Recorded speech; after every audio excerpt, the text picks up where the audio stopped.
এই খারাও খারাও। এই তুমি আবির না? হ্যাঁ কাকা, কিছু বলবেন? কই থাও তুমি? অনেকদিন পরে দেখলাম।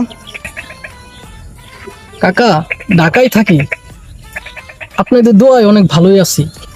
ঢাকা কোন গার্মেন্টসে থাও বাবা? কাকা গার্মেন্টস না, আমি ঢাকা জিএফসি তে জব করি।